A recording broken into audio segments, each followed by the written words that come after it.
Students, कैसे हैं आप? उम्मीद करते हैं सही होंगे, पढ़ाई आपकी अच्छी चल रही होगी।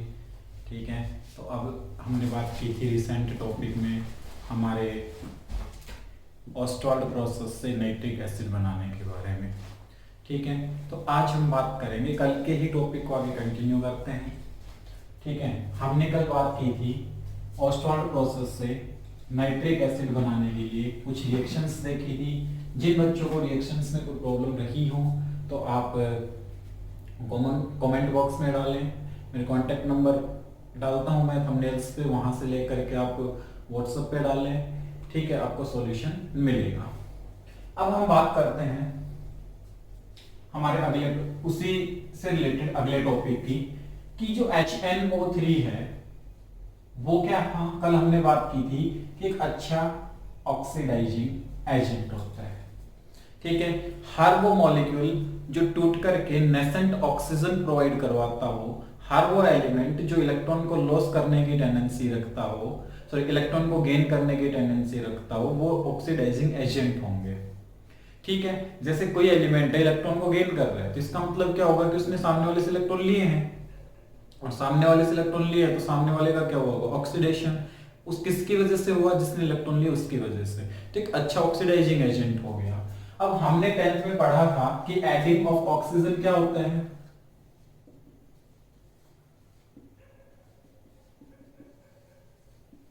ऑक्सीजन के ऐड करने के प्रोसेस को हम बोलते हैं ऑक्सीडेशन। और जो HNO3 है वो जब डिकम्पोज होता है तो वो हमें क्या देता है, एक नेसेंट ऑक्सीजन प्रोवाइड करवाता है। कोई भी एलिमेंट जब अपनी एटॉमिक फॉर्म में किसी भी रिएक्शन में प्रोडक्ट में दिखाई दे, किसी भी रिएक्शन में रिएक्टेंट के डिकम्पोज होने के बाद कोई एलिमेंट है और वो अपनी पीरियोडिक फॉर्म में दिखाई दे रहा है, अपनी नेसेंट फॉर्म में दिखाई दे रहा है, तो इसका मतलब वो बहुत ही ज्यादा क्या होगा, एक्टिव होगा। अगर ऑक्सीजन है तो इसका मतलब एक्टिव ऑक्सीजन वहां से निकल रहे हैं, हाइड्रोजन है तो इसका मतलब एक्टिव हाइड्रोजन बाहर निकल रहे हैं। ठीक है, तो इसके बारे में हम बात करेंगे। सिंपली इन सब चीजों के लिए ध्यान रखना है कि यहाँ एल्कली और एल्कलाइन अर्थ मेटल्स को काउंट नहीं किया गया है, बिकॉज ये मोनोएटॉमिक फॉर्म में भी एग्जिस्ट करते हैं और मोनोएटॉमिक फॉर्म में ही एग्जिस्ट करते हैं ये। ठीक है, अब यहाँ पे ये मत बोल देना कि सर एक रिएक्शन है उसके अंदर से सोडियम एटॉमिक फॉर्म में बाहर निकल रहा है, क्या वो रिएक्टिव होगा? वो बिल्कुल, वो ऑलरेडी रिएक्टिव है, लेकिन वो रिएक्टिव उस रिएक्शन के लिए नहीं है, वहां से निकल करके रिएक्शन नहीं करेगा। ठीक है, ऑलरेडी एल्कली और एल्कलाइन अर्थ मेटल्स रिएक्टिव होते हैं, इसमें कोई डाउट नहीं है। तो अब HNO3 जो है वो अच्छा ऑक्सीडाइजिंग एजेंट है, और जो ऑक्सीडाइजिंग एजेंट होगा तो देखिए HNO3 3 से 4 तरीके से अपने रिएक्शन को शो करता है। जब ये डाइल्यूट होगा तब, जब ये कंसंट्रेटेड होगा तब, जब हॉट होगा तब, और कोल्ड होगा तब। चारों ही कंडीशन में इसकी रिएक्शन अलग हो जाती है। ठीक है, तो सबसे पहले मैं बात करूंगा कि ये ऑक्सीडाइजिंग एजेंट कैसे रहता है। तो ऑक्सीडाइजिंग एजेंट कंसंट्रेटेड के लिए करते हैं। Concentrated HNO3 act as oxidising agent. तो क्या होगा, कल पढ़ा हमने, तो जब दो मॉलिक्यूल HNO3 के कंसंट्रेटेड के डिकम्पोज होते हैं तो ये हमें क्या देगा, water plus NO2 plus 1 nascent oxygen. ठीक है, ध्यान रखना है कंसंट्रेटेड होगा तो 1 नेसेंट ऑक्सीजन हमें मिलेगा। Dilute HNO3 act as oxidising agent. ठीक है, तो डाइल्यूट के बारे में बात करते हैं। HNO3 डाइल्यूट होगा, जब ये डिकम्पोज होगा, सिंपली हीट करने से डिकम्पोज होगा, तो ये हमें क्या देगा, इसमें और इसमें एक छोटा सा डिफरेंस रहना है। H2 मॉलिक्यूल यहां भी हमें मिलेगा, जहां नाइट्रोजन डाइऑक्साइड मिल रहा था वहां से यहां पे क्या मिलेगा, नाइट्रिक ऑक्साइड, और जो एक नेसेंट ऑक्सीजन दे रहा था वो यहाँ पे 3 नेसेंट ऑक्सीजन देगा। ठीक है, अब देखो कंसंट्रेटेड में सिंगल नेसेंट ऑक्सीजन मिला, डाइल्यूट में 3 नेसेंट ऑक्सीजन मिले, इसका मतलब कि ये ज्यादा अच्छा ऑक्सीडाइजिंग एजेंट होगा as compared to concentrated HNO3। Hot और डाइल्यूट के बारे में हम अपनी रिएक्शंस में बात कर लेंगे, ठीक है। अब देखिए कि ये जो ऑक्सीडाइजिंग एजेंट होगा तो किस किस को ऑक्सीडाइज करेगा। अब ऑक्सीडाइज होने के लिए पीरियोडिक टेबल में है क्या, या तो मेटल्स होंगे या फिर नॉन मेटल्स होंगे या फिर कंपाउंड्स होंगे। इसके अलावा तो कुछ नहीं हो सकता ना कि मेटल या नॉन मेटल जब आपस में मिलेंगे तो कंपाउंड फॉर्मेशन करेंगे। तो या तो HNO3 कंपाउंड्स को ऑक्सीडाइज करेगा, या मेटल को ऑक्सीडाइज करेगा, या नॉन मेटल को ऑक्सीडाइज करेगा। फिर और तीसरा क्या आ जाता है कि कुछ मेटल्स हैं लेकिन वो कैसी हैं, इनर्ट है। तो क्या इनर्ट मेटल के साथ HNO3 रिएक्ट करेगा? Is HNO3 react with inert metal? Question आता है। और इनर्ट मेटल कौन कौन सी हैं? या तो गोल्ड होगी या प्लेटिनम होगी। मोस्ट इनर्ट मेटल कैटेगरी में इनको रखा जाता है, बहुत ही कम रिएक्शन करती है या फिर रिएक्शन करती ही नहीं है, ठीक है। क्यों नहीं करती वो हम बात डिस्कस करेंगे। अब देख लेते हैं कि HNO3 क्या क्या दिखाता है, ठीक है। तो वन बाय वन हम बात करेंगे। तो मेटल्स में भी दो कैटेगरी में मैं यहां इनको क्लासिफाई कर देता हूं। एक वो मेटल, इधर लिख देते हैं, metals which are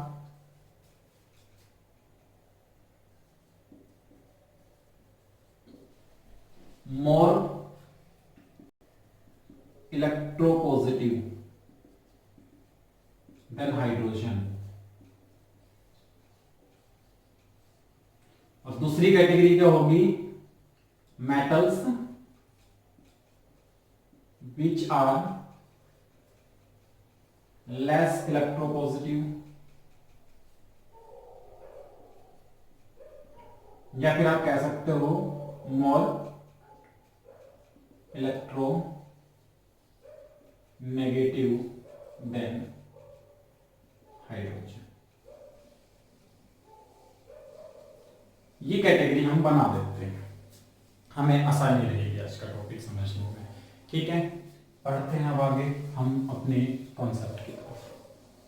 in reactions को याद रखना। देखिए ये मोस्ट इंपॉर्टेंट रिएक्शन है, मैंने रिसेंट क्लास में भी लिख के बोला था कि इनको याद कर लीजिएगा। सिर्फ इन्हीं दो रिएक्शन के बेस पे आज की सारी रिएक्शन हमारी चलने वाली हैं।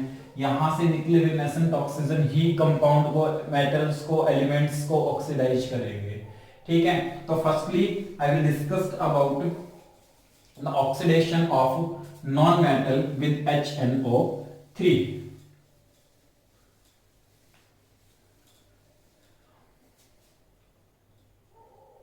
Oxidation of non metals with HNO3। अब हमने क्या बात की थी, तो डाइल्यूट हो गया, कंसंट्रेटेड होगा। तो यहां जो नोटिस करने की बात है, आप अपने नोटबुक में नोट कर लेंगे इसको, कि जो डाइल्यूट नाइट्रिक एसिड है वो नॉन मेटल के साथ कोई रिएक्शन नहीं दिखाता। Dilute HNO3 give no reaction with non metal के साथ ये कोई रिएक्शन आपको नहीं दिखाएगा अगर डाइल्यूट है तो इसका मतलब कि अगर कंसंट्रेटेड होगा तो वो दिखाएगा, ठीक है। तो अब हम देखते हैं कंसंट्रेटेड की तरफ एक बार। तो concentrated HNO3 react with non metal, और नॉन मेटल में मैं फर्स्ट लेता हूं किसको, कार्बन को, क्योंकि कार्बन एक नॉन मेटल और कार्बन के साथ रिएक्शन करेगा तो क्या डाइल्यूट कंसंट्रेटेड HNO3 कार्बन को ऑक्सीडाइज कर पाएगा या नहीं कर पाएगा, और करेगा तो फिर प्रोडक्ट हमारा क्या बनेगा, जरा एक बार उसकी तरफ नजर डालते हैं, ठीक है। तो अभी जो रिएक्शन लिखी थी, मैं बार बार कह रहा हूं कि रिएक्शंस को याद कर लेना है, ठीक है। तो 2HNO3, 2 molecules of nitric acid, concentrated के बारे में बात कर रहे हैं तो ऑब्वियसली यहाँ पे कंसंट्रेटेड ही रहना है, ठीक है। हीट किया जाएगा और हीट करते ही क्या मिलेगा, H2O plus 2NO2 plus nascent oxygen. ठीक है, क्योंकि कार्बन का कर रहे हैं तो कार्बन के साथ जब रिएक्शन करेंगे तो कार्बन क्या करेगा, नेसेंट ऑक्सीजन के साथ रिएक्ट करेगा और क्या फॉर्मेशन करेगा, CO2 फॉर्मेशन कर लेगा। ठीक है, अभी देखिए यहां से कितने ऑक्सीजन दिए, अभी हमने बात की थी ना कि कंसंट्रेटेड अगर होगा तो कितने ऑक्सीजन देगा, 1 ऑक्सीजन यहाँ पे हमें मिलेंगे। और यहाँ पे इस रिएक्शन की तरफ देखें तो कितने ऑक्सीजन यूज किए हैं, 2। सो इसको 2 से मल्टीप्लाई कर देंगे कंप्लीट रिएक्शन को, और हमारी जो नई रिएक्शन बन के आएगी वो क्या होगी, 2 से 2 को मल्टीप्लाई करेंगे देन फॉर HNO3। रिएक्टेंट को जोड़ेंगे, प्रोडक्ट को जोड़ देंगे, तो यहां से कार्बन को किसी से मल्टीप्लाई नहीं करना, प्लस कार्बन। ठीक है, जब रिएक्टेंट और दो रिएक्शन में डिफरेंट साइड होंगे तो कैंसिल आउट हो जाते हैं, तो यहां से जो ऑक्सीजन है वो ऑक्सीजन के साथ क्या हो जाएगा, कैंसिल हो जाएगा। प्रोडक्ट में क्या मिलेगा, H2O plus 2NO2 plus CO2। ठीक है, अब देखिए यहां हमें थोड़ा टाइम लगा इस रिएक्शन को करने में, ठीक है, लेकिन एक बहुत ही अच्छी बात मैं आपको बता देता हूं कि ये वाली जो रिएक्शन है ये कॉमन रिएक्शन है सभी में, क्योंकि नेसेंट ऑक्सीजन तो यहीं से मिलेगा ना, और हम किसके साथ रिएक्शन कर रहे हैं, ऑक्सीडेशन ऑफ नॉन मेटल्स। तो अब आप कोई भी नॉन मेटल को उठाइए, चाहे यहाँ पे आयोडीन हो, ठीक है, चाहे यहाँ पे सल्फर हो, तो सिर्फ क्या करेगा, ऑक्सीजन इधर से लेगा, सल्फर रिएक्ट करेगा। मैं समझाता हूं आपको, देखिए एक रिएक्शन ये वाली रिएक्शन कॉमन रहेगी, ठीक है, मैं इसको हाईलाइट कर देता हूं थोड़ा सा। ये वाली रिएक्शन क्या रहेगी, कॉमन, और अगले के लिए मैं लिखता हूं कि विद सल्फर, कि जब रिएक्शन सल्फर के साथ होगी तो क्या होगा, सल्फर ने रिएक्शन किया ऑक्सीजन के साथ, और किस में चला गया, सल्फर जब ऑक्सीजन के साथ रिएक्शन करता है प्लस H2O, सॉरी मैं लिख देता हूं अच्छे से, H2O प्लस नेसेंट ऑक्सीजन उसने लिया और किस में चला गया, H2SO फॉर्म में, सल्फ्यूरिक एसिड में वो कन्वर्ट कर जाता है और एक मॉलिक्यूल ऑफ सल्फ्यूरिक एसिड देता है। देखिए यहां जितने नेसेंट ऑक्सीजन की जरूरत होगी उतने मॉलिक्यूल टूटते चले जाएंगे और नेसेंट ऑक्सीजन हमें क्या होती चली जाएगी, मिलती चली जाएगी। तो अभी यहां ये सल्फर 24 नेसेंट ऑक्सीजंस को यूज कर रहे हैं, ठीक है, and 8 H2O molecules, then it will give 8 H2SO4। और रिएक्शन को बैलेंस करने के लिए सिंपल है, क्योंकि सल्फर किस फॉर्म में पाया जाता है,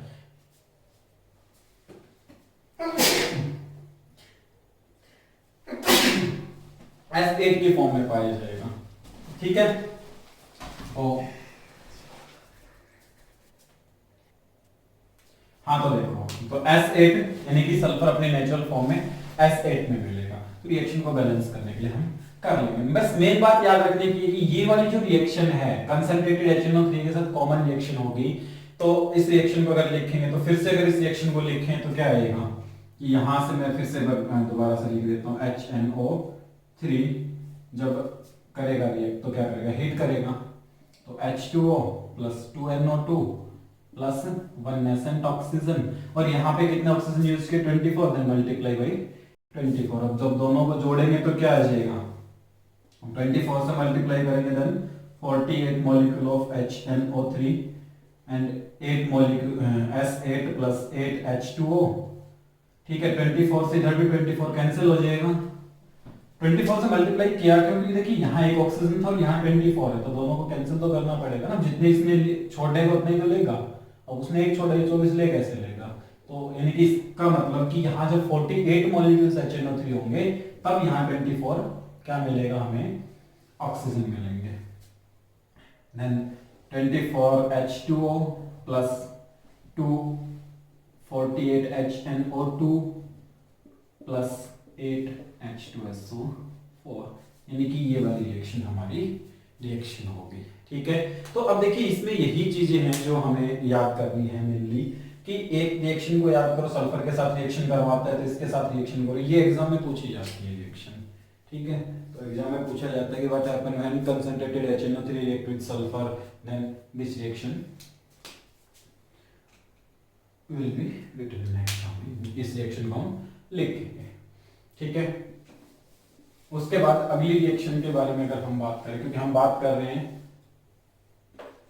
नॉन मेटल्स के बारे में, तो अगली जो आएगी वो भी हमारी नॉन मेटल आएगी, और इसी कैटेगरी में नई नॉन मेटल हमारे पास निकल के आती है आयोडीन। तो आयोडीन के साथ रिएक्शन करवाएंगे तो वही रिएक्शन है ना, ये वाली रिएक्शन तो कॉमन, आयोडीन के साथ करवाएंगे तो फिर आयोडीन के साथ रिएक्शन होगी।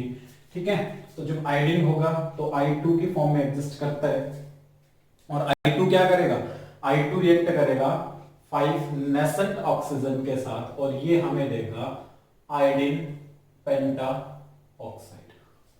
ठीक है, और आयोडीन पेंटा ऑक्साइड जो है I2O5 बाद में क्या करता है, H2O के साथ रिएक्शन करता है, इसी रिएक्शन से निकला हुआ H2O है, कहीं अलग से हमने नहीं डाला है। यहां भी जो H2O यूज हुआ था उसी रिएक्शन से निकला हुआ H2O था। ठीक है, तो देख लेंगे हम, क्लियर है।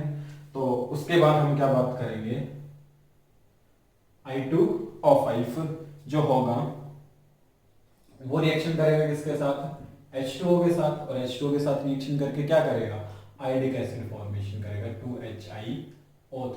अब देखिए ये जो नेसेंट ऑक्सीजन था ये कहां से आया, इसे रिएक्शन से मल्टीप्लाई बाई 5। क्लियर है। पर देखिए मैंने अभी थोड़ी देर पहले आपको बोला था कि जो मॉलिक्यूल से दोनों साइड होते हैं वो एक दूसरे से कैंसिल आउट हो जाते हैं। तो यहाँ 24 क्या है, H2O है ना, और यहाँ 8H2O थे, तो 24 से कैंसिल हो जाएंगे, 8H2 से 8H2 कैंसिल हो जाएंगे, तो बचेंगे कितने हमारे पास, ओनली 16H2 हमारे पास बचेंगे। ठीक है, तो अब इस रिएक्शन को इस तरीके से हमें कर लेना है। तो देखो भाई, अब हमने क्या कर लिया, हमने नॉन मेटल्स के साथ रिएक्शन कर ली। स्टार्टिंग में मैंने आपको बता दिया था, थोड़ा सा क्लासिफाई कर दिया था कि जब HNO3 रिएक्ट करेगा तो या तो वो कंसंट्रेटेड होगा या डाइल्यूट होगा या फिर वो हॉट होगा या फिर वो कोल्ड होगा। ठीक है, और चारों ही कंडीशन में अलग अलग तरीके से रिएक्शन करेगा। तो हमारी कुछ मेटल्स थी जिनके साथ वो रिएक्शन करते हैं, अगर और भी कोई मेटल रिएक्शन करवाते हैं, पूछा भी जाता है, तो ये वाली रिएक्शन कॉमन रहेगी, सॉरी नॉन मेटल अगर रिएक्शन करता है तो ये वाली रिएक्शन कॉमन रहेगी, यहाँ नॉन मेटल आएगा, जितना ऑक्सीजन चाहिए यूज करके अपना प्रोडक्ट फॉर्मेशन करेगा। ठीक है, अब हम आगे चलते हैं।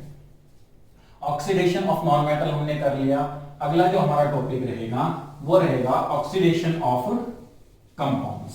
कंपाउंड्स के ऑक्सीडेशन पे हम चलेंगे अब थोड़ा सा। तो नॉन मेटल ने कर लिया, oxidation of compounds with HNO3।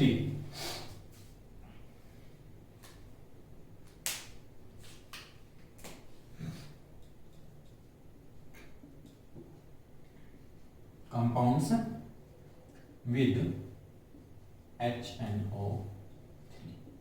अब यहां पे वही आना है, या तो डाइल्यूट के साथ करेगा, कंसंट्रेटेड के साथ करेगा। जब डाइल्यूट के साथ करेगा तो क्या होगा, तो हम पढ़ते हैं सीधा, तो विद कंसंट्रेटेड HNO3, और जब कंसंट्रेटेड HNO3 के साथ रिएक्शन करेगा तो हम पहले रिएक्शन करवाएंगे किसके साथ, H2S के साथ, हाइड्रोजन सल्फाइड के साथ। और हाइड्रोजन सल्फाइड जो है वो चला जाता है किसमें, सल्फर में चला जाता है। किसमें चला जाएगा, यहां से सल्फर में कन्वर्ट हो जाएगा, हाइड्रोजन सल्फाइड। ठीक है, देखते हैं। कंसंट्रेटेड HNO3 के साथ कर रहा है तो कंसंट्रेटेड में क्या रहेगा, वही दो मॉलिक्यूल HNO3 के रहेंगे, और टूट करके किसमें जाएगा, H2 मॉलिक्यूल देगा, NO2 देगा, और क्या देगा, एक नेसेंट ऑक्सीजन देगा। ठीक है, जो नेसेंट ऑक्सीजन हमें मिला वो क्या करेगा, अब H2S के साथ रिएक्शन करेगा, और H2S के साथ नेसेंट ऑक्सीजन रिएक्ट करेगा तो क्या मिलेगा, H2O प्लस सल्फर। देखिए यहाँ एक ऑक्सीजन दिया गया तो मल्टीप्लाई करने की हमें आवश्यकता नहीं है इधर, और हम बात करेंगे अब इन दोनों को ऐड करके फाइनल रिएक्शन की। तो क्या होगा, 2 molecules of HNO3 react with 1 molecule of sulfur, hydrogen sulfide, then it will give 2 molecule of H2O and 2 NO2 and 1 atom of sulfur, which is precipitate into liquid. Sulphur precipitate form में चला जाएगा। ठीक है, sulphur precipitate form में convert हो जाएगा। ये तो थी कंसंट्रेटेड HNO3 की रिएक्शन। अब बात करते हैं डाइल्यूट HNO3 की रिएक्शन के बारे में। ठीक है, और डाइल्यूट HNO3 किस तरीके से रिएक्शन करेगा वो समझते हैं। With dilute HNO3। याद करो कि थोड़ी देर पहले मैं दो रिएक्शन लिखी थी, डाइल्यूट की और कंसंट्रेटेड की, तो डाइल्यूट HNO3 टूट करके देगा क्या, देखते हैं। दो मॉलिक्यूल HNO3 के, यानी कि डाइल्यूट में है ना, पहले हमने लिख दिया है, तो वो क्या हमें देगा, एक मॉलिक्यूल H2O का देगा, दो मॉलिक्यूल नाइट्रिक ऑक्साइड का देगा और 3 नेसेंट ऑक्सीजन हमें यहाँ से मिल जाएंगे। रिएक्शन में कुछ नहीं, सेम रिएक्शन उठाएंगे, H2S plus oxygen, then it will give H2O plus sulphur precipitate. ठीक है, अब देखिए यहां कितने ऑक्सीजन लिए, देखो देखो कितने ऑक्सीजन लिए, 1 ऑक्सीजन, और यहां से दिए कितने गए हैं, 3 ऑक्सीजन। इसका मतलब इसको क्या करेंगे, 3 से मल्टीप्लाई करेंगे, देन फाइनल प्रोडक्ट अपना क्या मिलेगा, 2HNO3 प्लस 3 से मल्टीप्लाई करने के बाद 3 molecule of H2S, 3 nascent oxygen 3 से कट गए एक दूसरे से, क्या मिल गया, 3 से मल्टीप्लाई करेंगे, 3 यहां पे 1 यहां पे, तो 4 H2O and 2 NO plus 3 sulphur. ठीक है, वही प्रेसिपिटेट मिल जाएगा। तो रिएक्शन बहुत आसान है। अगर किसी बच्चे को लगता है कि सब केमिस्ट्री है, रिएक्शन याद हमें नहीं होती, थ्योरी याद हो जाती है, तो मुझे नहीं लगता कि आज के टॉपिक के बाद इन रिएक्शंस में तो कोई दिक्कत आने वाली है। अगर फिर भी आती है, प्रैक्टिस करें, प्रैक्टिस से बार बार प्रैक्टिस करनी पड़ेगी, आ जाएगा समझ में। कुछ भी तो नहीं है, 2 रिएक्शन ही तो याद करनी है कि कंसंट्रेटेड HNO3 में क्या हो रहा था, डाइल्यूट HNO3 में क्या हो रहा है, जो भी आपने प्रोडक्ट लिया है भाई, एडिशन ऑफ ऑक्सीजन क्या होता है, ऑक्सीडेशन। हम पढ़ क्या रहे हैं, ऑक्सीडेशन ऑफ नॉन मेटल, थोड़ी देर पहले पढ़ा, ऑक्सीडेशन ऑफ कंपाउंड पढ़ा, तो कोई इतना डिफिकल्ट काम मेरे को नहीं लगता कि ये है। और फिर भी अगर किसी स्टूडेंट को, किसी बच्चे को लगता है, तो बार बार प्रैक्टिस करे, आ जाएगा समझ में, इतना टफ कॉन्सेप्ट नहीं है। ठीक है, और जब ऑर्गेनिक चलेगी तब हम उसके बारे में और भी अच्छा सा डिस्क्राइब करेंगे। और ऑर्गेनिक का जिनको फोबिया है माइंड में, डर जिनके बैठा हुआ है कि ऑर्गेनिक तो बहुत डिफिकल्ट होती है, नहीं समझ में आएगी, पता नहीं कहाँ कहाँ से होगा, कुछ भी नहीं है। जब इनऑर्गेनिक रिएक्शन से याद हो सकती है, तो ऑर्गेनिक का तो फिर भी मेथड है, कोई ना कोई तो उसमें मेथड आता है ऑर्गेनिक में। तो यहाँ तो फिर भी भाई सिंपल है, क्रैमिंग करनी पड़ती है थोड़ी बहुत हमें, लेकिन आ जाएगा समझ में। ठीक है, तो ये केस हमारा आता है। उसके बाद देखिए H2S को हमने ऑक्सीडाइज्ड कर लिया, अब क्या करेंगे, अब SO2 को ऑक्सीडाइज करके देख लेते हैं। जब SO2 को ऑक्सीडाइज करेंगे, क्योंकि कंसंट्रेटेड एसिड में हमने पहले H कंपाउंड के बारे में बात करें, तो सेकंड कंपाउंड हमारा जो होगा, मैं इधर लिख देता हूं कि ऑक्सीडेशन ऑफ सल्फर डाइऑक्साइड, और सल्फर डाइऑक्साइड का जो ऑक्सीडेशन होगा, ये हमें क्या देगा, सल्फ्यूरिक एसिड दे देता है। बस अगर और भी इसको इजी करना है, तो आप याद रखो कि SO2 का अगर ऑक्सीडेशन होगा HNO3 के थ्रू, तो क्या होगा, H2SO4 देगा। H2S का होता है तो वो क्या देगा, H2S प्लस सल्फर देगा। अगर छोटी छोटी बातें हम याद कर लेंगे तो रिएक्शन में कोई दिक्कत नहीं आने वाली। तो देखिए वही फिर 2 रिएक्शन कि कंसंट्रेटेड HNO3 के साथ अगर SO2 रिएक्शन करेगा तो क्या होगा, तो विद कंसंट्रेटेड HNO3, इधर लिख देता हूं मैं, विद कंसंट्रेटेड HNO3 रिएक्ट कौन करेगा, SO2। तो कंसंट्रेटेड में वही 2 मॉलिक्यूल HNO3 के लिए जाएंगे, और ये क्या देगा, H2O देगा प्लस 2NO2 देगा प्लस वही एक नेसेंट ऑक्सीजन देगा। और मुझे लगता है कि आज भी जितने रिएक्शंस करवाऊंगा आपको, बार बार इस रिएक्शन को देख करके ही याद हो जाएगी रिएक्शन को, क्योंकि वही रिएक्शन बार बार रिपीट हो रही है ना, तो नया तो कुछ आने वाला है ही नहीं। तो क्या करेगा, SO2 के साथ रिएक्शन कर रहे हैं, तो हमें क्या उठाना है, SO2 उठाना है, यहाँ से जो H2O मिला वो ले लेगा। ठीक है, साथ ही साथ एक नेसेंट ऑक्सीजन लेगा, और हमने बताया कि किस में जाएगा, तो सल्फ्यूरिक एसिड में जाएगा, H2SO4 में जाएगा। ठीक है, और जो H2SO4 में जाएगा तो क्या मिलेगा, अब हमें क्या करना है, दोनों रिएक्शन को कंबाइन करना है। कितने रिएक्शन, कितने ऑक्सीजन लिए हैं इसने, देख लेते हैं। यहाँ कितने थे, 2 यहाँ थे, एक यहाँ था, एक यहाँ था। इधर प्रोडक्ट में कितने, 4 ही ऑक्सीजन है, तो मुझे यहाँ एक ही ऑक्सीजन था, इसको भी एक ही लेना है, मल्टीप्लाई करने की जरूरत नहीं है।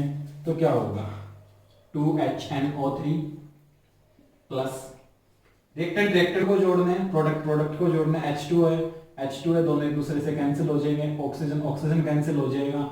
ठीक है, तो क्या करेगा इधर, 2NO2 प्लस H2SO4 हमें मिल गया। ये हमारी रिएक्शन है, ठीक है। अब अगर डाइल्यूट के साथ करवाएंगे तो डाइल्यूट के साथ भी देख लेते हैं, क्योंकि हमें इतना तो पता चल गया एक रिएक्शन होगी किस तरीके से। तो डाइल्यूट के साथ क्या होगा, विद डाइल्यूट HNO3। बस ये रिएक्शन याद होनी चाहिए। बात वही है कि डाइल्यूट के साथ जब लेंगे तो 2 मॉलिक्यूल HNO3 होगा, किसमें टूटेगा, डाइल्यूट है, ध्यान रखना है, H2O है, 2 मॉलिक्यूल नाइट्रिक ऑक्साइड में जाएगा और नेसेंट ऑक्सीजन देगा। डाइल्यूट कितने नेसेंट ऑक्सीजन देते, 3। रिएक्शन किसके साथ करवा रहे हैं, SO2 के साथ, H2O तो ले गई, अब यहां से नेसेंट ऑक्सीजन इसने कितने गेन किए, 3, ठीक है। 3 नेसेंट ऑक्सीजन गेन करेगा और जाएगा किसमें, H2SO4 में। देखिए ये चीज हमें विशेष ध्यान रखनी है कि जितने नेसेंट ऑक्सीजन दे रहा है उतने ही वो लेगा, और जितने ले रहे हैं उस मॉलिक्यूल को देने में उतने ही पड़ेंगे, चाहे भले ही मॉलिक्यूल ज्यादा कर ले हम, ठीक है ना। मॉलिक्यूल्स ज्यादा किए जा सकते हैं, जैसे हमने यहां पे बात की थी, तो यहां पे 3 नेसेंट ऑक्सीजन थे, यहां पे एक ही लिया जा रहा था, तो 3 दिए तो मतलब 3 लेने पड़ेगा, उसको छोड़ नहीं सकता किसी को भी वो। तो इसलिए इसका मतलब ये कि इसके 3 मॉलिक्यूल क्वालिटेटिवली देखेंगे ना, ये सॉरी क्वांटिटेटिवली, कि उसकी कितनी क्वांटिटी है, इसकी कितनी क्वांटिटी है, how much molecule reacted to another molecule. तो वो बैलेंसिंग इसीलिए की जाती है ताकि एक रिएक्शन का हमें जो क्वांटिटी है उसके बारे में हमें मिल जाए, एक आइडिया मिल जाए कितनी क्वांटिटी उसने यूज की। तो यहाँ इन दोनों को जोड़ देते हैं। देखिए 3 ऑक्सीजन लिए, 3 दिए, ऑब्वियसली ना, 3 तो लेगा लेकिन 3 से मल्टीप्लाई करना पड़ेगा तब लेगा, ठीक है, क्योंकि एक मॉलिक्यूल तो एक में ही काम चला लेगा। तो यहां से क्या होगा, 2HNO3 प्लस इसको 3 से मल्टीप्लाई करेंगे 3SO2 प्लस यहाँ कितने H2 हैं 1 और यहाँ पे कितने हो जाएंगे 3, तो इसका मतलब दोनों कैंसिल करेंगे तो 2H2 बच जाएंगे, ठीक है। 3 and 3 कैंसिल हो गए और यहाँ पे 3H2SO4। ये मल्टीप्लाई हमने सिर्फ क्यों किया, क्योंकि हमें रिएक्शन बैलेंस करनी थी। तो यहाँ पे 4 and 2 6 and 6 3 3 2 और यहाँ पे 12 हो गए, 2 oxygen, 3 2 6 6 and 2 8 and 3 2 6 8 and 6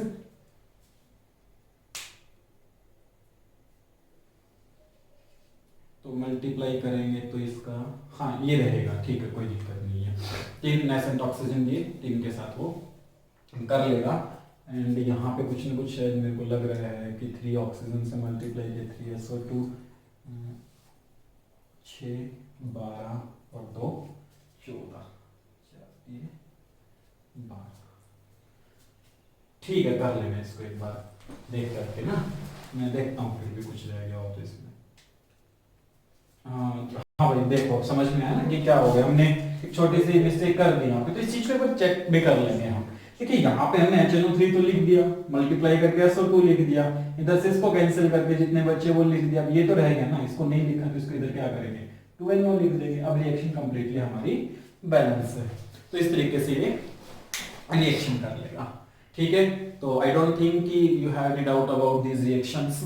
and our next reaction is H2S के साथ हो गया, SO2 के साथ हो गया, अब रिएक्शन करेंगे फेरस सल्फेट के साथ FeSO4 के साथ। तो इसको मैं इरेज कर देता हूँ यहाँ से।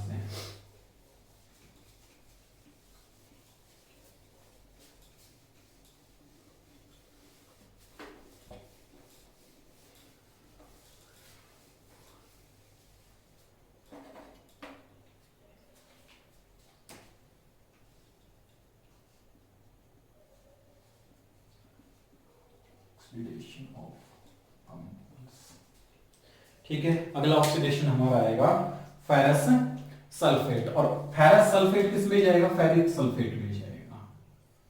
तो Fe फेरस सल्फेट किसमें चला जाएगा,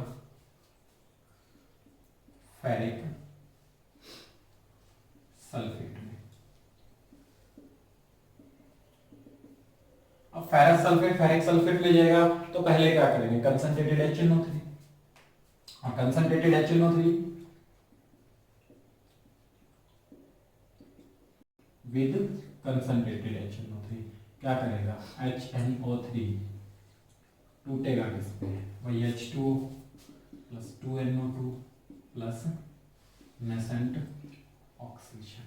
लिया गया है फेरस सल्फेट, तो 2FeSO4 ferrous sulphate FeSO4 react with H2SO4, then it will convert into take one nascent oxygen from concentrated HNO3 and give Fe2SO4 thrice and H2O. That is the reaction. ठीक है, and the final reaction is 2HNO3 2FeSO4 H2SO4 convert into H2O plus 2NO2 plus Fe2SO4 thrice plus 1H2 and 1H2 क्या हो जाएंगे 2H2 हो जाएगा। ठीक है, with dilute HNO3। अब थोड़ा सा फास्ट करते हैं क्योंकि बार बार इन्हीं रिएक्शंस को हम रिपीट कर रहे हैं, तो थोड़ा सा कर लेते हैं फास्ट इसको। ठीक है, तो विद क्या लिया था हमने कंसंट्रेटेड, अब क्या होगा डाइल्यूट HNO3 और डाइल्यूट के साथ करेंगे तो 2 molecule of HNO3 get H2O plus 2NO plus 3 nascent oxygen, and when 3 nascent oxygen react with 2FeSO4, ठीक है, and H2SO4 take 1 nascent oxygen and we give Fe2SO4 thrice plus H2O। कितने nascent oxygen दिए 3, और हमें इसको भी क्या करना है 3 से मल्टीप्लाई करके हमें ऐड कर देना है, तो 2HNO3 3 से मल्टीप्लाई करेंगे तो 6FeSO4 plus 3H2SO4 cancel out to each other. ठीक है, give 3 1 4H2O plus 2NO plus 3Fe2SO4, ये हमें दे देगा। ठीक है, इसमें एक चीज याद रखनी है कि यहां से जो NO मिल दिया गया था, ठीक है, इसको थोड़ा हाईलाइट कर लेना, अपने नोटबुक में चिपका लेना इसको बढ़िया से, कि ये जो यहां से 2NO मिला, ये जो NO है ये, और ये FeSO4 था ये दोनों मिलकर के क्या देते हैं FeSO4 into NO, दोनों यहां से मिलते हैं नाइट्रोसो फेरस सल्फेट फॉर्मेशन कर देते हैं। क्या देते हैं, इसको बोला जाता है नाइट्रोसो फेरस सल्फेट, और ये यूज होता है रिंग नाइट्रेट रिंग टेस्ट में यूज होता है। पढ़ेंगे हम इसी आज के कॉन्सेप्ट में, सबसे लास्ट टॉपिक हमारा यही है क्वांटिटेटिव क्वालिटेटिवली, इसको हम पढ़ेंगे कि कितने HNO3 के हैं वहां पे परसेंट, उसमें इसको हम देखेंगे। रिंग टेस्ट ऑफ नाइट्रेट्स में यूज होता है। क्लियर है, अच्छे से नोटिस कर लो, स्क्रीनशॉट ले लो, जैसे भी आपको करना है आप इसको कर लो। अगला हमारा जो रहेगा, हमने देख लिया तीन ही तो कैटेगरी बनाई थी, oxidation of metal, oxidation of metal, oxidation of non metal, oxidation of compound. तो इनमें से हमने दो पढ़ लिया, ऑक्सीडेशन ऑफ कंपाउंड पढ़ लिया, ऑक्सीडेशन ऑफ नॉन मेटल्स पढ़ लिया। बचता क्या है ऑक्सीडेशन ऑफ मेटल, वहां पे कैटेगरी हमने क्या बनाई थी कि oxidation of those metals which are more electropositive than hydrogen and which are less electropositive than hydrogen. बस सिंपल है। ठीक है, तो अब हम बात करेंगे अपने अगले टॉपिक की, तो देखते हैं। हाँ, तो हमने कैटेगराइज कर लिया था उसके बाद कि या तो मेटल्स क्या होंगी, हाइड्रोजन से ज्यादा इलेक्ट्रोपॉजिटिव होंगी या हाइड्रोजन से कम इलेक्ट्रोपॉजिटिव होंगे। दोनों ही कैटेगरी को हमने वन बाय वन करके देख लेना है। तो यहाँ कुछ मैंने मेटल्स लिखी हैं, ठीक है, तो यहाँ more electropositive than hydrogen, those metal which are more electropositive than hydrogen. ये 15 एलिमेंट्स मैंने यहाँ पे लिखे हैं, 15 के 15 एलिमेंट्स हाइड्रोजन से ज्यादा इलेक्ट्रोपॉजिटिव हैं। मींस कि जब ये हाइड्रोजन के साथ रिएक्शन करेंगे तो हाइड्रोजन यहाँ से इलेक्ट्रॉन को निकलवाने की क्षमता रखेगा। देखना हाइड्रोजन की प्रॉपर्टी को याद रखना कि हाइड्रोजन एकमात्र ऐसा एलिमेंट है जो इलेक्ट्रॉन लॉस भी कर सकता है और इलेक्ट्रॉन गेन भी कर सकता है। ठीक है, ऐसे बहुत सारे एलिमेंट हैं वैसे लॉस और गेन करने वाले, बट ये क्या करता है, ये इलेक्ट्रॉन लॉस करके हाइड्रोनियम आयन फॉर्मेशन कर लेगा और इलेक्ट्रॉन गेन करके हाइड्राइड फॉर्मेशन कर लेगा। ठीक है, अगर किसी बच्चे को कंफ्यूज है कि सर हाइड्रोनियम कब बोला जाएगा और हाइड्राइड कब बोला जाएगा, तो ये एक छोटी सी ट्रिक है, जब भी किसी एलिमेंट पे पॉजिटिव चार्ज आता है तो उसके नाम के पीछे हमेशा IUM लगेगा। ठीक है, किसी मेटल पे आए, किसी कंपाउंड पे आए तो उसके नाम के पीछे IUM लग जाएगा, और जब किसी कंपाउंड मेटल पे नेगेटिव चार्ज आ जाता है तो उसके पीछे IDE, IDO, ATE ऐसे कुछ सफिक्स हम यूज कर लेते हैं। ठीक है, तो हम बता देंगे आपको उसके बारे में। तो यहाँ ये टॉपिक था, और इस टॉपिक से आगे बढ़ते हुए हम देखते हैं, एक बहुत ही इजी करके मैं बताने की कोशिश करूंगा कि देखिए, जब ऐसे कंपाउंड्स आते हैं, ऐसी मेटल्स आती हैं, तो मैंने कल आपसे बात की थी कि कोई भी एसिड हो, किसी भी टाइप का एसिड हो, वो क्या करेगा, वो रिएक्शन करेगा, और रिएक्शन करके एसिड मेटल के साथ रिएक्शन करके क्या लिबरेट करते हैं, हाइड्रोजन गैस को लिबरेट करते हैं। बट यहां ऐसा नहीं होगा। ऐसा क्यों नहीं होता उसको देख लेते हैं कि जब भी ऐसी मेटल्स जो हाइड्रोजन से ज्यादा इलेक्ट्रोपॉजिटिव हैं, वो मेटल्स क्या करेंगी, HNO3 के साथ रिएक्शन एग्रीमेंट, यानी लिखा है nascent hydrogen liberate which further reduce the nitric acid, metals के साथ नाइट्रिक एसिड रिएक्ट करेगा और यहां से नेसेंट हाइड्रोजन को लिबरेट करेगा। ठीक है, तो क्या बनाएगा, मेटल नाइट्रेट फॉर्मेशन करेगा प्लस नेसेंट हाइड्रोजन यहां से हमें प्रोवाइड करवाएगा। तो जो नेसेंट हाइड्रोजन मिला वो क्या करेगा, वो फर्दर रिड्यूस करेगा किसको, HNO3 को, और HNO3 को दोबारा से नेसेंट हाइड्रोजन रिड्यूस करके क्या देगा, रिडक्शन प्रोडक्ट,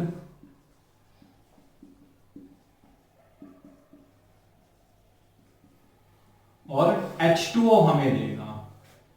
इन ये डायग्राम एक याद कर लो, ये रिएक्शन एक याद कर लो आप, मुझे कंफर्म है, पक्का यकीन है कि उसके बाद आप रिएक्शंस को इजीली कर पाओगे, ऐसे रिएक्शंस को। तो देखिए क्या होगा, मेटल जब इसके साथ करेगा तो मेटल नाइट्रेट तो फॉर्मेशन करेगा, नेसेंट हाइड्रोजन लेगा, और ये हाइड्रोजन जब HNO3 के साथ जुड़ेगा तो क्या मिलेगा। अब देखिए, different extent of hydrogen give different product, अलग अलग क्वांटिटी ऑफ हाइड्रोजन की जब जुड़ेगी तो अलग अलग प्रोडक्ट आपको देंगे। अगर हमारे पास HNO3 है तो क्या देगा, देख लेते हैं एक बार, HNO3 एक नेसेंट हाइड्रोजन ऐड करवा है, तो ये क्या करेगा, एक मॉलिक्यूल वाटर का रिमूव कर देगा यहां से। ठीक है, हाइड्रोजन ऐड हो, वाटर रिमूव हो गया, कंपाउंड देगा NO2। ठीक है, जब NO2 दो हाइड्रोजन को एक्सेप्ट करेगा तो यहां से क्या होगा, एक्सेप्ट, ये जो प्लस का साइन इसका ऐड हो रहा है, माइनस का साइन तो बाहर निकलेगा, तो यहां से फिर एक H2O मॉलिक्यूल रिमूव हो जाएगा। देखिए, दो हाइड्रोजन इधर से, एक ऑक्सीजन निकलेगा, तो बचेगा क्या, NO, और NO जब आएगा तो वो क्या करेगा, 5H प्लस को फिर से एक्सेप्ट करेगा, और ये H प्लस आ कहां से, नेसेंट हाइड्रोजन, सिंपल सी बात है, और वो नेसेंट हाइड्रोजन ही तो रिड्यूस कर रहा है, और कितने नेसेंट हाइड्रोजन यहां पे दे पाएगा वो तो हमें मल्टीप्लाई करने के बाद समझ में आ जाएगा, तो जितने देगा वही प्रोडक्ट हमें मिलेगा।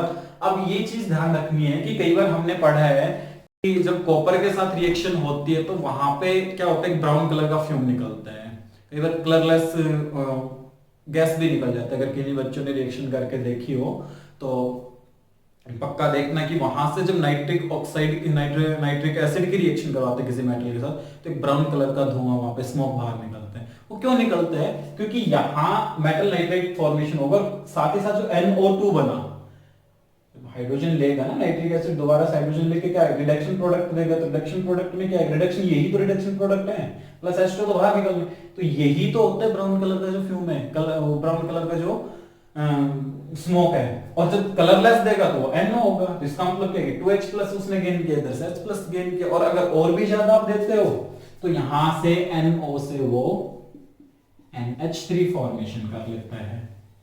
ठीक है, और NH3 फॉर्मेशन करेगा तो 1H2 मॉलिक्यूल फिर से रिमूव करेगा, और जब इसको फिर HNO3 मिलेगा, क्योंकि देखो रिएक्शन जब हो रही तो बीकर में बहुत कुछ पड़ा है, और वहां नाइट्रिक एसिड के मॉलिक्यूल्स की हमने काउंटिंग करके नहीं डाले, हमने सिर्फ उसको मेजर करके डाले, 10 ml डाला, 5 ml डाला, तो how many molecules present in 5 ml of HNO3, we can't measure it, हम इसको मेजर नहीं कर सकते, और करेंगे भी तो फिर पूरा फॉर्मूला लगा के करना पड़ेगा।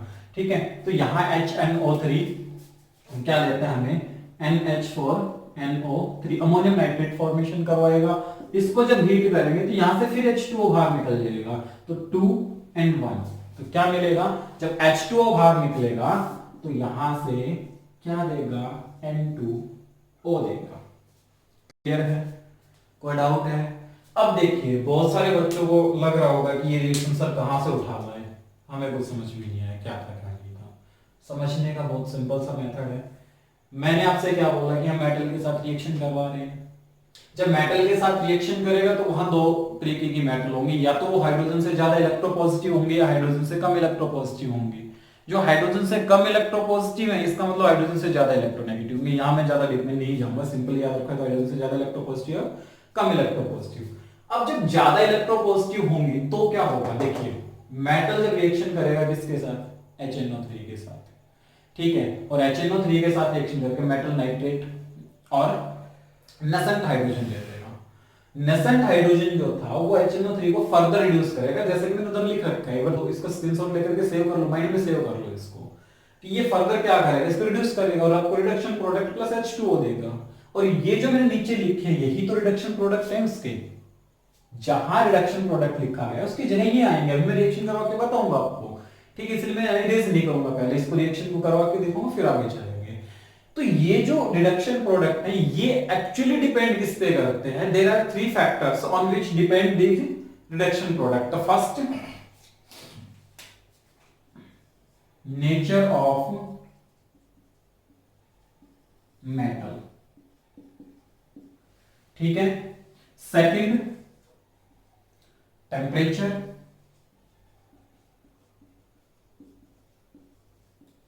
ठीक है, and third one is concentration of acid, concentration of HNO3, या मैं यहां लिख देता हूं एसिड। एसिड की कंसंट्रेशन मेटल के नेचर और टेम्परेचर पे डिपेंड करता है।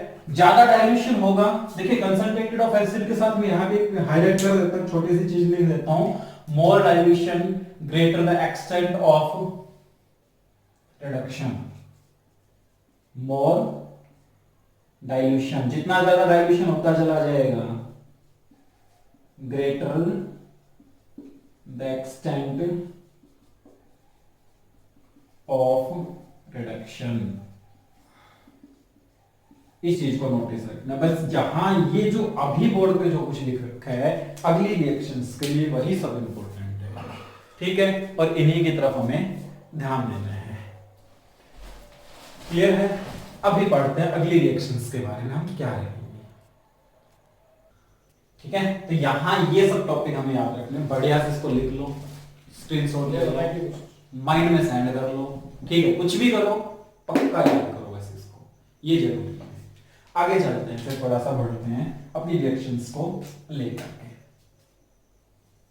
जब तक रिएक्शंस चलेंगे मैं इनको रखूंगा यहीं पे ताकि आपको प्रॉब्लम ना हो समझने में, इसलिए मैं थोड़ा सा इसको इधर कर देता हूं। देखिए सबसे पहले हम क्या करेंगे, फर्स्ट हमारा है वेरी डाइल्यूट नाइट्रिक एसिड, क्योंकि देखिए कहते हैं कि जितना डाइल्यूशन होगा उतना रिडक्शन ज्यादा पॉसिबल होगा, हो गया ना क्लियर। तो सबसे पहले हम बहुत ज्यादा डाइल्यूट एसिड के साथ रिएक्शन करेंगे, अबाउट 1 to 2% एसिड, तो वेरी डाइल्यूट नाइट्रिक एसिड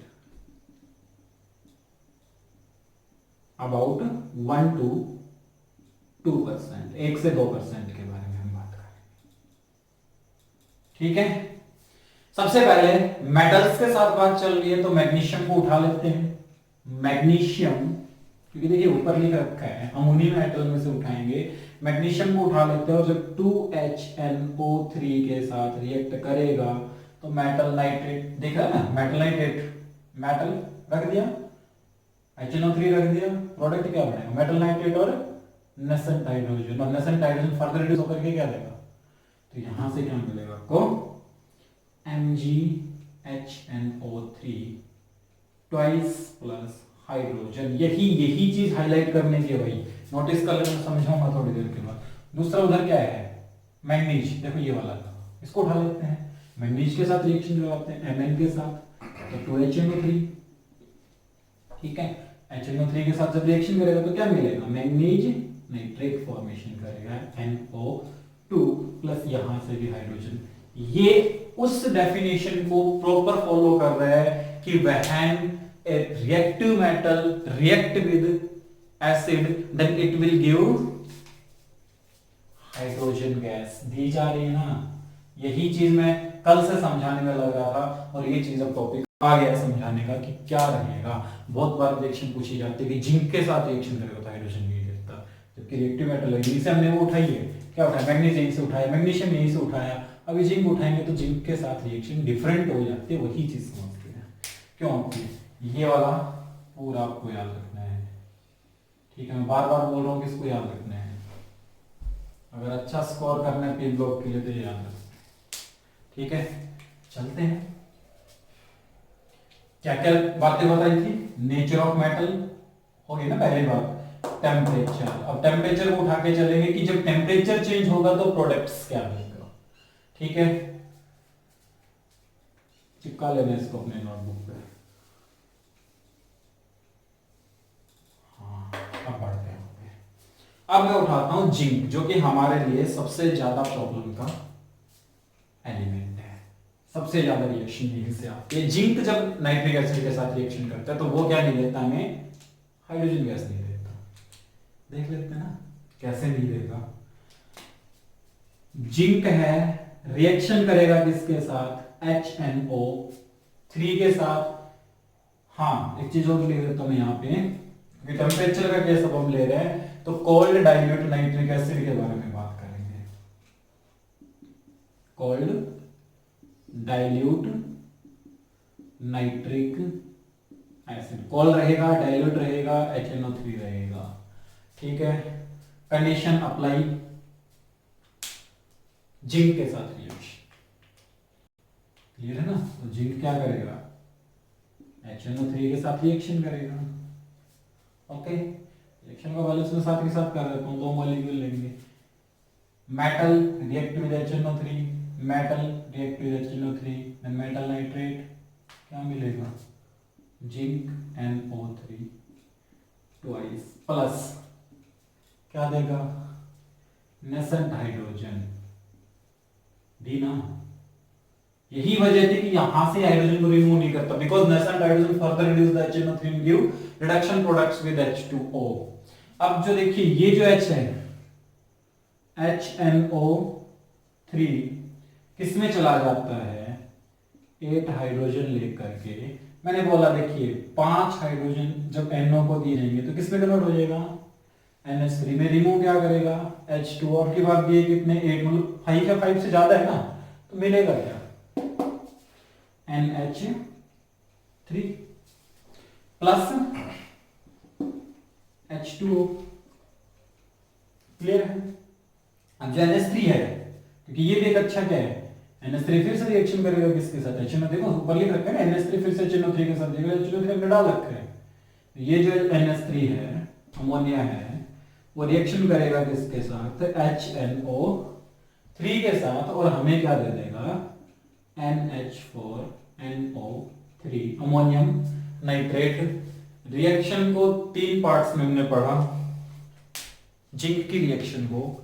ऊपर जो लिखा वही है, मेटल था, जिंक मेटल है, HNO3 था, हमने HNO3 के साथ रिएक्शन करवाई, मेटल नाइट्रेट बना, बिल्कुल बन गया, नेसेंट हाइड्रोजन दिया, कंफर्म दे दिया, क्लियर है। HNO3 आया, हो गया, नेसेंट हाइड्रोजन थे, रिएक्शन की, यहां से नेसेंट हाइड्रोजन ने रिएक्शन की, रिडक्शन प्रोडक्ट मिल गया। ये नीचे मैंने दिखा रखे हैं कि HNO3 का रिडक्शन प्रोडक्ट ये होंगे, जितने हाइड्रोजन दिए जाएंगे उस बेस पे।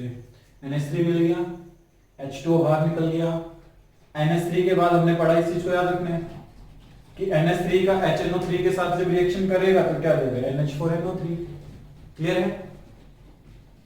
कितने हाइड्रोजन है, 8, और यहां कितने हैं, 2। बताओ मैंने क्या करना है, इक्वल करना है, देख लेते हैं। पीछे की रिएक्शंस में पढ़ के है ना, तो मल्टीप्लाई बाई 4 हो गया 8, और रिएक्शन को क्या कर देंगे, इधर से जोड़ देंगे, 4 से मल्टीप्लाई करेंगे, क्या मिलेगा, इसको उठा लेते हैं, जैसे ही 4 से मल्टीप्लाई किया, 4 जिंक प्लस 8, देखिए मैं साथ के साथ दोनों काम कर रहा हूं, 4 से मल्टीप्लाई करेंगे 8 और 8 के बाद यहां कितना हो गया 9 और यहां कितना हो गया 10, 8 9 10 मींस 10HNO3। तीनों रिएक्शन एक ही रिएक्शन है, 3 पार्ट में ये समझाया गया, लास्ट में फाइनल रिएक्शन में लिख रहा हूं यहां से, ठीक है। कंफ्यूज नहीं होना कि अलग अलग रिएक्शन लिख रहे हैं फिर एक कर रहे हैं, नहीं, वो रिएक्शन ही 3 पार्ट में थी और अब फाइनल रिएक्शन लिखी जा रही है, तो ये फाइनल रिएक्शन इस तरीके से होती है। These are the reaction mechanism. Charging 10HNO3 हो गया, ओके। यहां देखिए NH3 है, यहां भी NH3 है, they are cancel to each other, हो गया। 8 हाइड्रोजन से 8 हाइड्रोजन कैंसिल हो गए। उसके बाद बचा क्या, इधर कुछ भी नहीं बचा। अब हम किसकी तरफ बढ़ेंगे, प्रोडक्ट की तरफ बढ़ेंगे।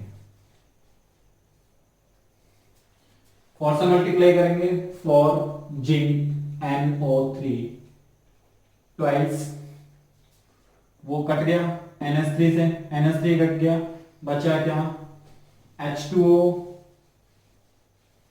ठीक है। इधर क्या था HNO3 है, हो गया NH4NO3, NH4NO3, that is the final reaction, ठीक है। सेम रिएक्शन टिन के साथ होगी जो मैंने इधर लिख दिया, ठीक है। सेम रिएक्शन फेरस के साथ होगी जो ये वाला है। कुछ भी नहीं करना, जहां जिंक लिख रखा है वहां SN कर दो, फाइनल रिएक्शन भी वही आ जाएगी। जहां Fe लिख रखा है, जहां जिंक लिख रखा है वहां Fe कर दो, तो similar reaction, the number of molecule same रहेंगे। यहां 10HNO3 लिया तो 10 ही रहेगा उसमें भी, तो फाइनल रिएक्शन वही आने वाली है, टिन के साथ भी और फेरस के साथ भी। देखिए फेरस की भी रिएक्शन इसका मतलब हो गई, टिन की भी रिएक्शन हो गई, इन दोनों के पहले हो चुकी थी, जिंक की हमने पढ़ ली, बच गई रिएक्शंस को फिर से और देख लेते हैं। क्लियर है। अब जो NH4NO3 था वो किसमें टूट जाता है, ये वाला NH4NO2, देखिए फाइनली किसमें जा रहे हैं, नोटिस करने हैं ना। तो यहां से ये जो NH4 में इधर लिख देता हूं, NH4NO3 टूट के चला जाता है किसमें, N2O plus H2O।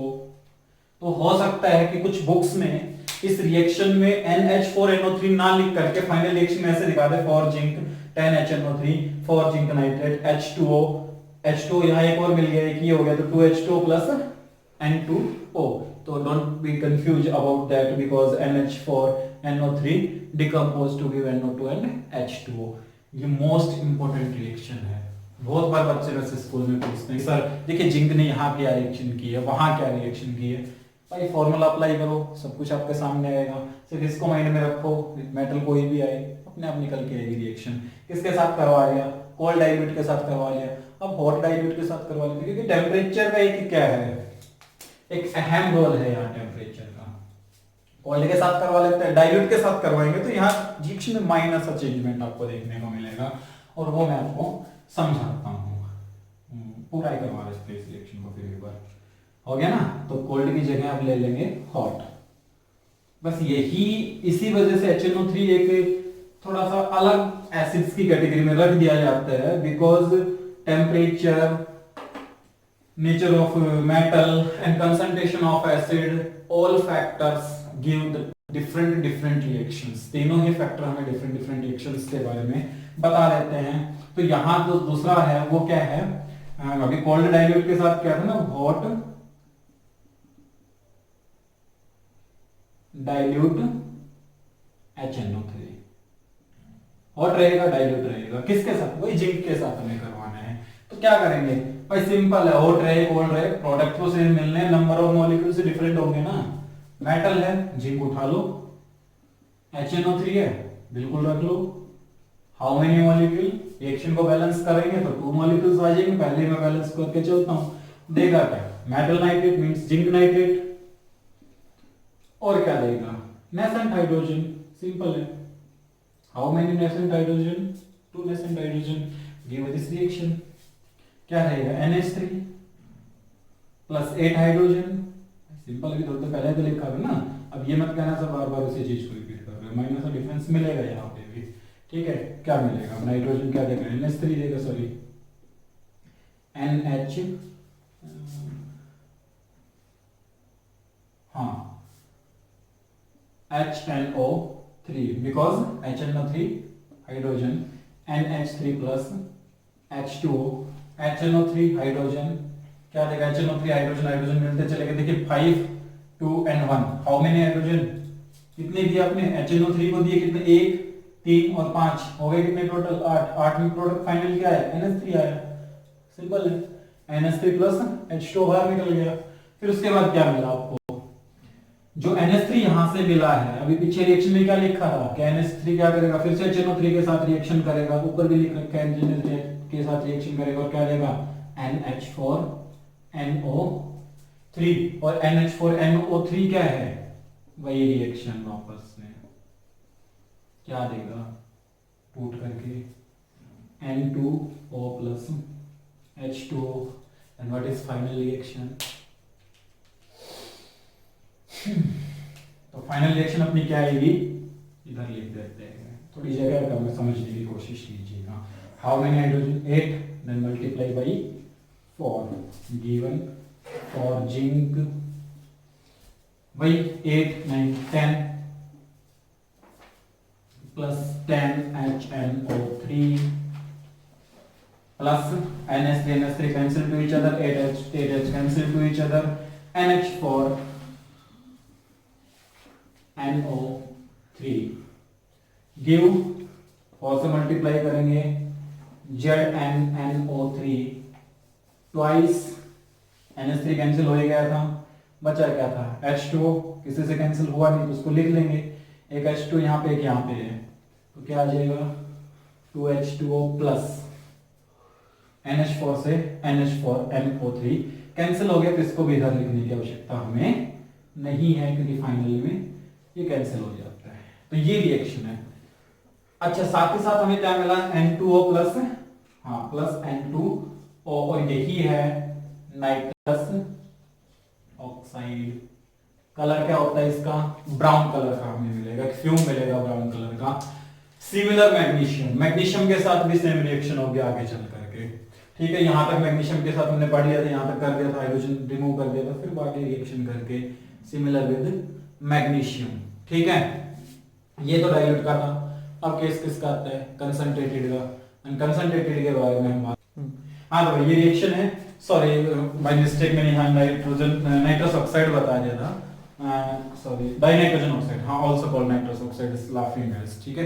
And discussing in last discussed in last topic, पिछली वीडियो आप देख सकते हो, वहां पे आप देख लेना।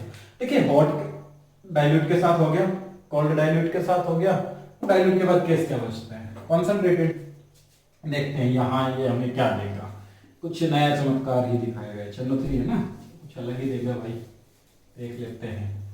इन रिएक्शंस को मैं नहीं मिटा रहा हूं, नहीं इरेज कर रहा हूं, क्यों, अब देखिए फैक्टर हो गया ना, मेटल के साथ हमने बात कर ली, नेचर ऑफ मेटल चेंज होता है तो कंपाउंड चेंज होगा। मैग्नीशियम मैग्नीज में डिफरेंट दे रहा था, nature of metal in zinc हो गया, तो जिंक में हो गया ना। उसके बाद टेम्परेचर का इफेक्ट आ गया, कोल्ड के साथ कुछ देगा, डाइल्यूट के साथ सॉरी हॉट के साथ कुछ देगा, कोल्ड के साथ कुछ देगा। अब तीसरा फैक्टर अपना बचता है concentration of acid, and concentration होगा डाइल्यूशन में किस पे करना है, कंसंट्रेटेड HNO3 पे लेके चलना है, तो कंसंट्रेटेड HNO3 का मैं तीसरा फैक्टर यहाँ पे लिख देता हूं विद कंसंट्रेटेड HNO3, ठीक है। Don't be confused about these reactions, and take easy. Zinc react with HNO3 by minus reaction है, बार बार रिपीट कर रहे हैं इसको कि जिंक क्या करेगा, फिर से वही बनाएगा, NO3 ट्वाइस बनाएगा, क्या देगा, ऊपर लिख रखा है नेसेंट हाइड्रोजन हमें मिलेंगे, 2 nascent hydrogen given by this reaction, ठीक है। And HNO3 again react with nascent hydrogen and give reduction product, and here is reduction product is H2O plus NO2, ठीक है।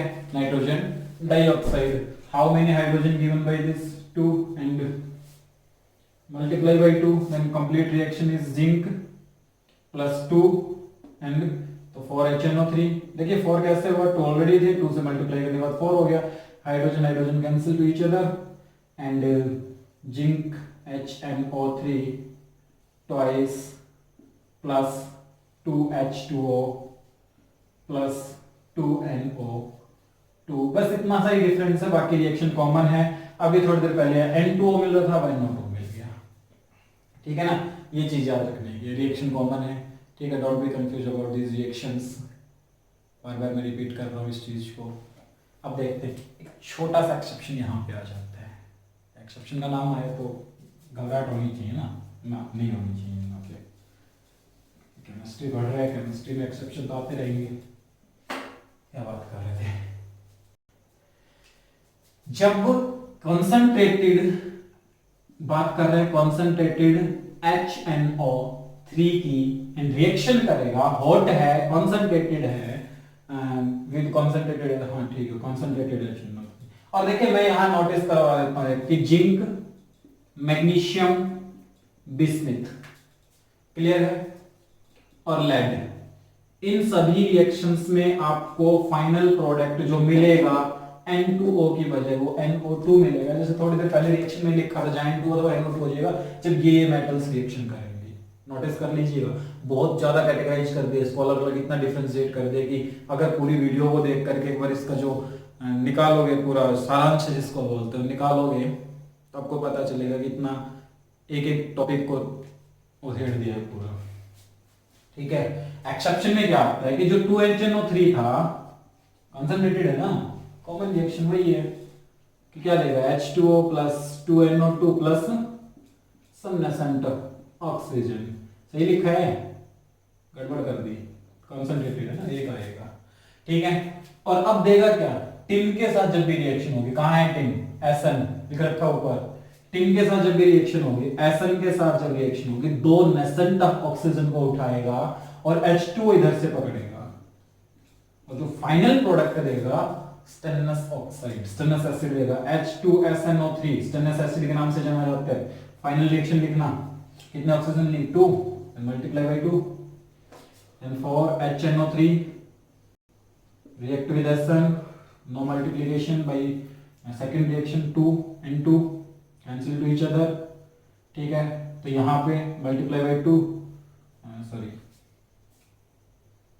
2 1, ओके, ये कैंसिल हो गया, क्या बचा, H2O plus NO2 plus H2SNO3, और H2SNO3 को दूसरा क्या लिख सकते हो, और SNO into SNO2 into H2, sorry 3 oxygen है ना, तो 3 में से तो इसके साथ एक उसका भाग जाएगा, क्लियर है। ये बात थी। एक्सेप्शन केस में अभी तक जितने भी मेटल्स के बारे में पढ़ा है, किसी ने एसिड नहीं दिया, ये एसिड दे रहा है, नोटिस कर लीजिएगा, इसको एग्जाम में पूछा जाएगा सीरियसली के लिए, ठीक है। अब आता है पासिविटी, ये पूरा कॉन्सेप्ट खत्म हो गया इसका, ठीक है, समझ में आ गई बात। हाँ, तो मेटल्स का कॉन्सेप्ट खत्म हो गया, अभी नॉन मेटल बच रहे हैं, समझेंगे इसको। एक छोटा सा मैं समझा देता हूँ इधर, पासिविटी का मैं वर्बली बता देता हूँ आपको, पासिविटी होती क्या है। HNO3 के पास एक विशेष प्रॉपर्टी है, एक खास प्रॉपर्टी है, एक स्पेसिफिक प्रॉपर्टी है, और वो प्रॉपर्टी क्या है कि HNO3 है, वो बहुत सारी मेटल्स के साथ रिएक्शन करके उनके ऊपर एक लेयर क्रिएट कर देता है, जो फर्दर उसके रिएक्शन को नहीं होने देते, इसको बोलते हैं पासिविटी। एंड फेरोसोफेरिक एसिड ऑक्साइड यहाँ फॉर्मेशन हो जाता है जब फेरस के साथ रिएक्शन करता है। सिंपली मैं एक रिएक्शन लिख देता हूँ यहाँ पे कि जब अब कलर में चूज कर लेते हैं भाई, क्या करेंगे कि 3Fe रिएक्ट विद HNO3, एक मॉलिक्यूल ऑफ HNO3, सिंपल सी रिएक्शन, उसके साथ ज्वाइन नहीं करना, कलर इसलिए चेंज किया कि रिएक्शन ही अलग है।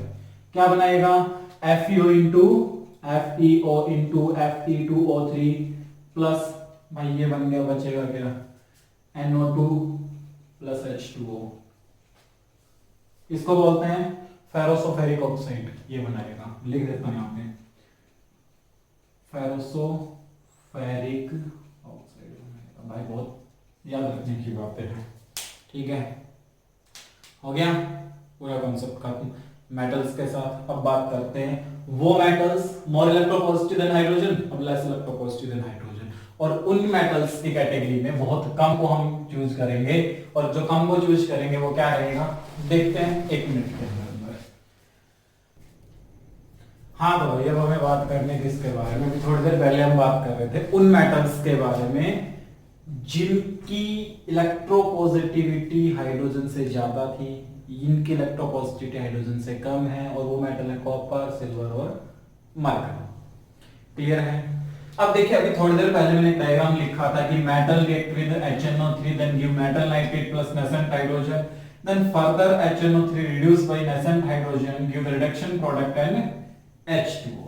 वो था मेटल के केस में। किसके केस में था? मेटल के में। उन मेटल्स के केस में जो लेस मोर इलेक्ट्रोपॉजिटिव थे हाइड्रोजन से, जो हाइड्रोजन से लेस इलेक्ट्रोपॉजिटिव रहेंगे उनके लिए डायग्राम याद करना है आपको।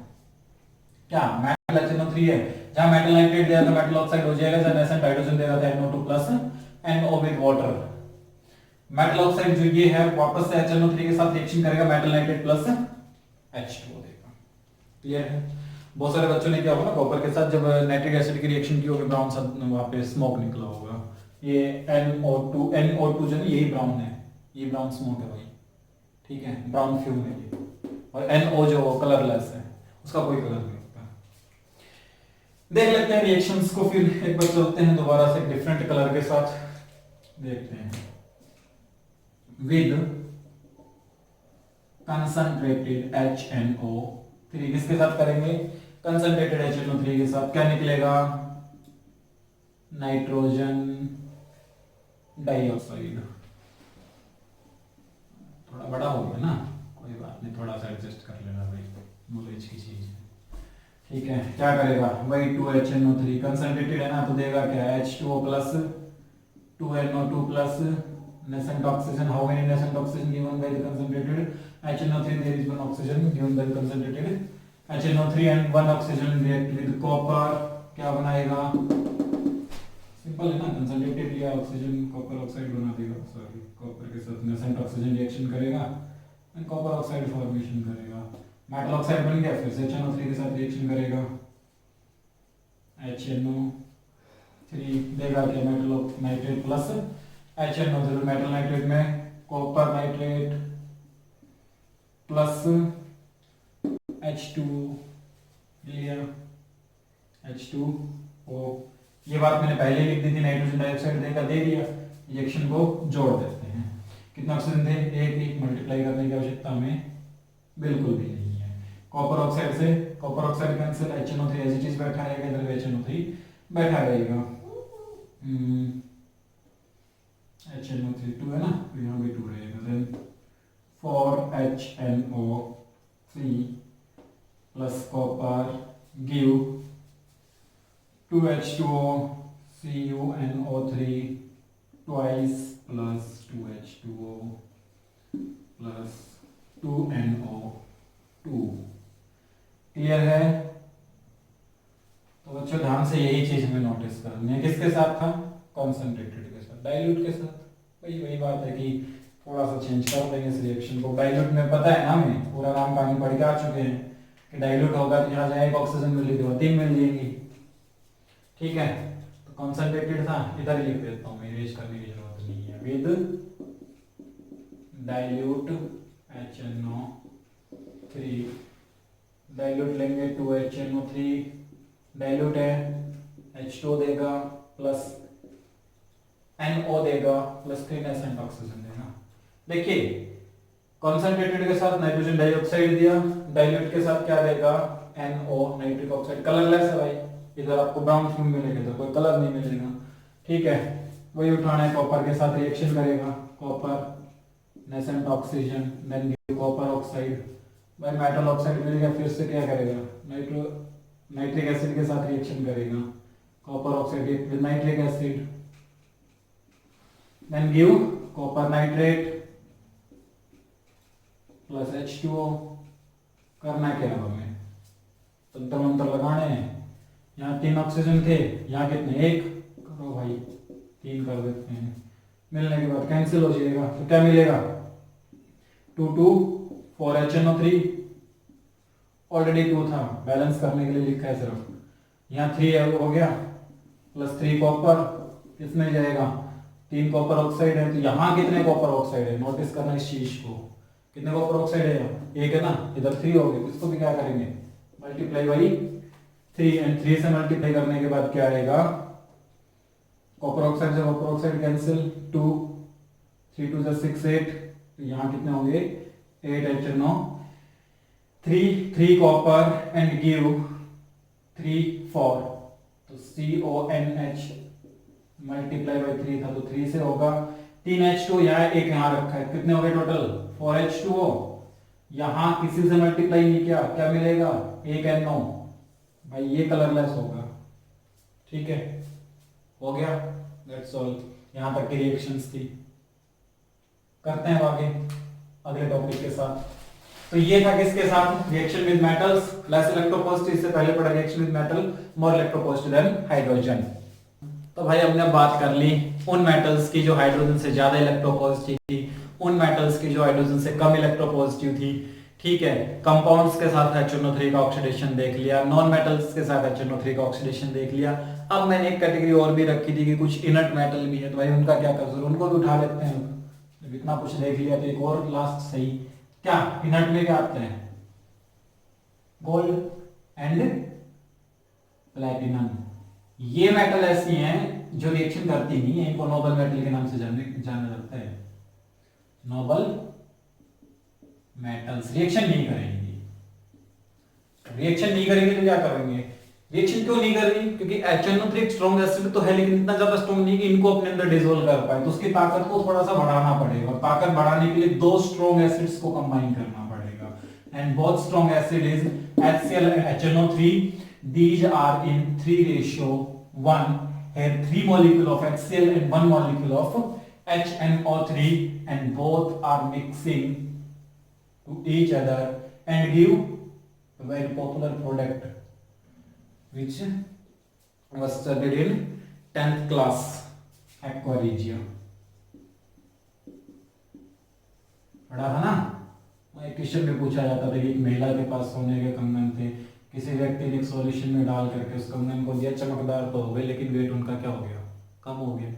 अब वेट कम क्यों हुआ, पढ़ लेते हैं उसी क्वेश्चन पास दोबारा से। तो देखिए भाई HCl था, HNO3 था, दोनों जब मिलेंगे क्योंकि एक्वा रीजिया है, ये आपको क्या देगा NOCl plus H2O plus 3 nascent chlorine.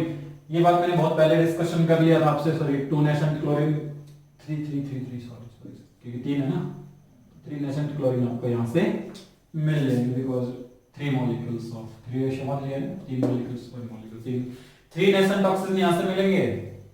Notice करने की बात है, नेसेंट मेरे बोला ऑक्सीजन हो, नाइट्रोजन हो, हाइड्रोजन हो, क्लोरीन हो, फ्लोरीन हो, ब्रोमीन, आयोडीन, सबके सब क्या होंगे, रिएक्टिव होंगे।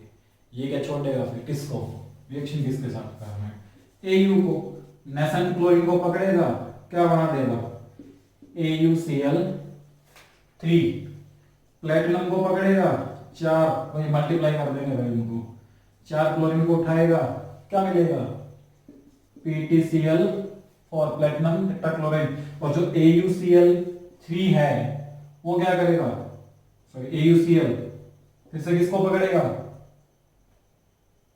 3 HCl को पकड़ेगा, पढ़ा है ना सॉल्यूशन में, तो क्या बनाएगा HAuCl फॉर ऑरोक्लोरिक एसिड, ऑरोक्लोरिक एसिड के साथ रिएक्शन करेगा, ठीक है। और लास्ट में बात करते हैं प्लेटिनम वाले केस की, तो PtCl4 react with 2HCl then give H2PtCl, ठीक है। और नहीं 2 4 कितने हो गए, 6 हो गए ना, वो पढ़ लेंगे हम उसमें। और यहाँ पे आएगा